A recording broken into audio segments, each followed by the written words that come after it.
जय श्री राम, जय बागेश्वर धाम सरकार। दोस्तों, गरीबी में धकेल देती है व्यक्ति की ये आदतें। गरुड़ पुराण घर में दरिद्रता आने का कारण। दोस्तों, गरुड़ पुराण में भगवान विष्णु और गरुड़ के बीच हुई बातचीत का जिक्र किया गया है।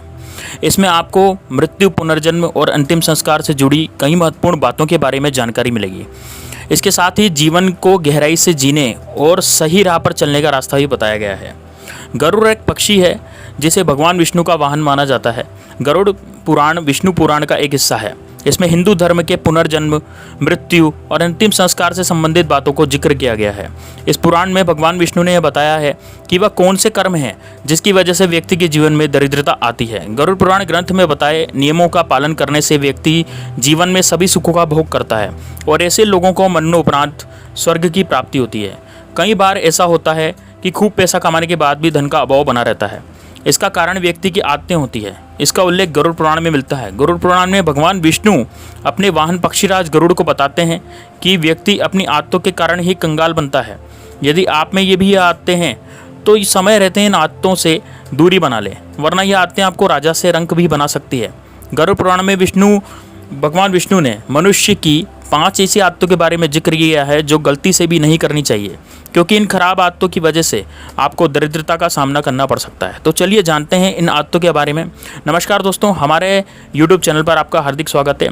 अगर आप भी भगवान श्री राम के भक्त हैं तो कमेंट में जय श्री राम जरूर लिखिए दोस्तों, क्योंकि सनातन धर्म का प्रचार प्रसार करना ही हमारा मूल उद्देश्य है। चैनल को सब्सक्राइब करें और हमारे परिवार को का हिस्सा बनकर हम आशा करते हैं कि आपको ये वीडियो बहुत ज़्यादा पसंद आएगी। लेकिन मेरी आपसे रिक्वेस्ट है कि आप श्री राम का नाम जरूर लिखिए कमेंट बॉक्स में, क्योंकि श्री राम का नाम लिखने से आपके मानस पटल पर श्री राम की छवि बनती है, जिससे आपके जितने भी बिगड़े हुए काम हैं वो सब बनते चले जाते हैं। आप में एक सकारात्मकता उत्पन्न होती है।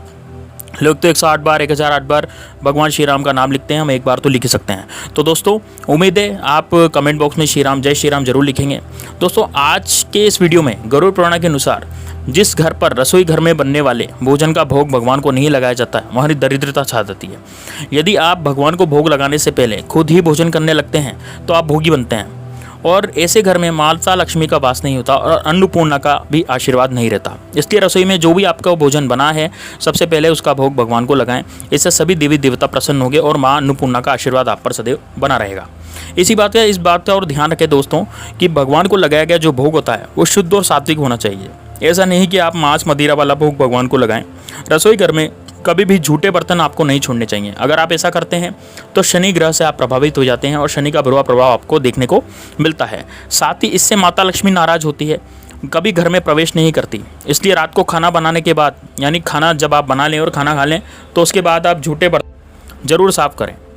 इसके अलावा जो लोग धर्म ग्रंथों का पाठ नहीं करते, उनमें नकारात्मकता का वास होने लगता है। इसलिए रामायण, महाभारत, गरुड़ पुराण आदि धार्मिक ग्रंथों का अध्ययन जरूर करें। आप धर्म के जानकार लोगों से भी इसके संबंधित जानकारी ले सकते हैं।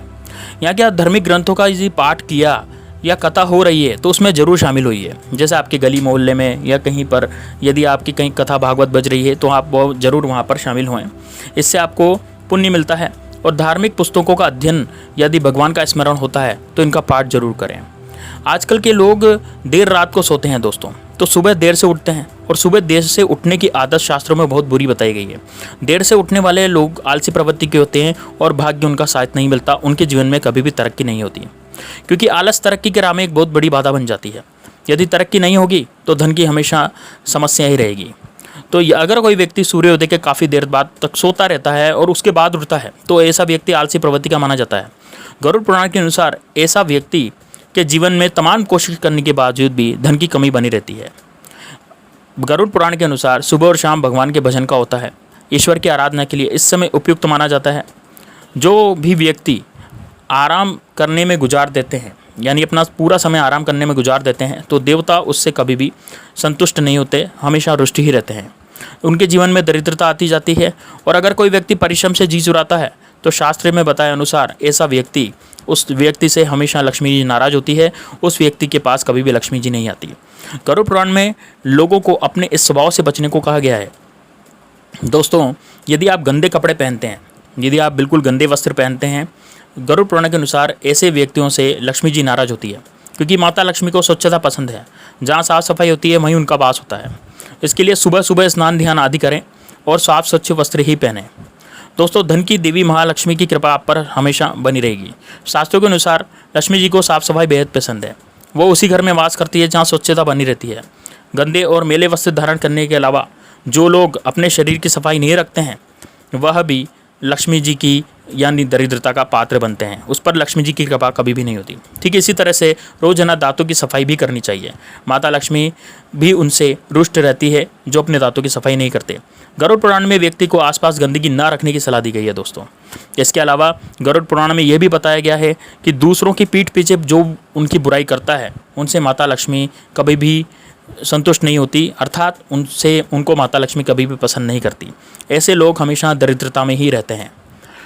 इसी के कारण यदि आप किसी बात पर बिना वजह चिल्लाते हैं, गुस्सा होते हैं, तो यह भी दरिद्रता का मुख्य कारण बनता है, क्योंकि ऐसे माहौल में माता लक्ष्मी नहीं आती है। गरुड़ पुराण के अनुसार जो व्यक्ति स्वभाव से आलोचक हो, यानी दूसरे की आलोचना करता है, दूसरे व्यक्ति की कमियां निकालता है, दूसरे के बारे में बुरा बोलता है, तो माता लक्ष्मी उससे भी नाराज होती है। दूसरों पर बेवजह चीखने, चिल्लाने, गुस्सा होने का स्वभाव भी जीवन में दरिद्रता को लाता है। दोस्तों ऐसे घर में कभी भी खुशियाँ नहीं आती है। ऐसे लोगों से माता लक्ष्मी नाराज रहती है। अपनी मेहनत के दम पर धन कमाने वाले व्यक्ति पर माता लक्ष्मी की कृपा हमेशा बरसती है।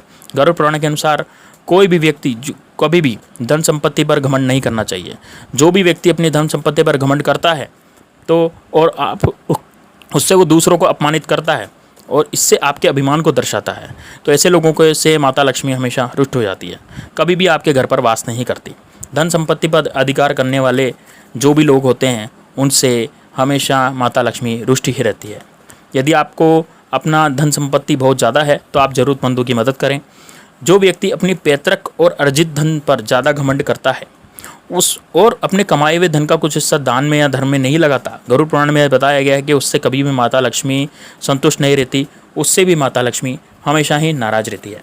तो दोस्तों जो भी आप धन कमाएं उसका छोटा हिस्सा गरीबों की मदद में लगाएं। यदि आपको बहुत बड़ा धन का खजाना मिल गया है और बहुत बड़ी धन संपत्ति आपकी है तो आप अपना कुछ हिस्सा दोस्तों उन गरीबों की मदद में लगाएं, यानी जो कि बिल्कुल लाचार हो गए हैं, जो कि बिल्कुल दरिद्र हैं, आप उन्हीं को दान में दें क्योंकि उन्हें आपकी ज़रूरत है। दोस्तों ऐसे लोगों से माता लक्ष्मी हमेशा बहुत ज़्यादा खुश रहती है और प्रसन्न रहती है। तो दोस्तों यदि आप धन अर्जित करते हैं तो उस पर कभी भी घमंड ना करें। माता लक्ष्मी की कृपा आप पर सदैव बनी रहेगी। यदि आप उस पर घमंड करेंगे तो माता लक्ष्मी आपके पास से चली जाएगी, आपको पता भी नहीं लगेगा। तो दोस्तों ये कुछ बातें जो हैं ये पुराणों में बताई गई है, गरुड़ पुराण में बताई गई है, और गरुड़ पुराण के अनुसार आपको इन सब बातों पर अमल करना चाहिए, इन पर ध्यान देना चाहिए। तभी आपको जो ये आते हैं यदि आप ये सुधार देंगे तो आप गरीबी से उबर कर एक अच्छे इंसान बन जाएंगे और एक कामयाब इंसान बन जाएंगे और आप में सुख समृद्धि बहुत ज़्यादा विराजमान होगी। तो दोस्तों उम्मीद है आपको ये वीडियो बहुत पसंद आया होगा। यदि वीडियो पसंद आया तो वीडियो को लाइक कीजिए और कमेंट बॉक्स में जय श्री राम जरूर लिखिए। मिलते हैं नेक्स्ट वीडियो में, तब तक के लिए जय श्री राम, जय बागेश्वर धाम सरकार।